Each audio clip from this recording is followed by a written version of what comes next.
আসসালামু আলাইকুম, কেমন আছো তোমরা? আলহামদুলিল্লাহ আমি ভালো আছি। আজকে বিকালবেলায় একটু ছাদে আসলাম গাছগুলাকে একটু কাটিং করে দিতে।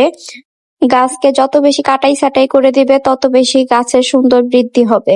অনেকেই আছে মায়া করে গাছ কাটে না। গাছকে যদি সুন্দরভাবে প্রুনিং করে দাও, কেটে দাও, তাহলেই গাছগুলো খুব সুন্দর হবে, ঝোপালো হবে। গাছের ডালগুলোকে কেটে দিলে নতুন করে আরো অনেক ডাল গজায়। আমারও প্রথম প্রথম গাছ কাটতে খুবই কষ্ট লাগতো। মনে হতো যে এত কষ্ট করে যত্ন করে বড় হওয়া গাছগুলোকে কেটে ছোট করে দিব। গাছের প্রতি মায়া ত্যাগ করে আমিও একদিন গাছের ডালগুলোকে কেটে দিলাম।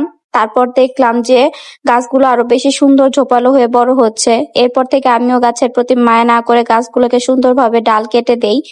তোমরাও তোমাদের বাগানের গাছগুলোকে কিছুদিন পর পর কেটে ছোট করে দিবে, দেখবে গাছটা খুব সুন্দর ঝোপালো হয়ে বড় হয়ে আসবে। আমি গাছ নিয়ে ব্যস্ত আছি, আর এখানে দেখো আমার ছোট মেয়ে একা একা রিল বানাচ্ছে, ভিডিও বানাচ্ছে। সারাক্ষণ শুধু ফোন ধরার ধান্দাতেই থাকে, একটু শুধু সুযোগ পেলেই হইলো অমনি ফোনটা হাতে নিয়ে শুরু করে দিবে। আমার বড় মেয়ে সে আবার ছোট বোনকে শাসন করেছে ফোন ধরছে এর জন্য। মেরে চুপ করে এখানে ভালো মানুষের মতো বসে আছে, একদম কিচ্ছু বুঝে না। এদের যন্ত্রণা আমি জাস্ট পাগল হয়ে যাব একদিন। যাই হোক, দেখো কতগুলো ডাল কেটেছি। এখন আমি গাছে পানি দিয়ে দিব। আমি প্রতিদিনই নিয়ম করে গাছে পানি দেই। সকালে আমি গাছে পানি দেই না, শুধু বিকালে একটু পানি দিয়ে আসি। যখন অনেক বেশি রোদ থাকে তখন আমি 2 বেলাই পানি দেই। আমার হাজবেন্ড তো বলে যে আমি নিজের থেকে গাছের যত্নই অনেক বেশি করি।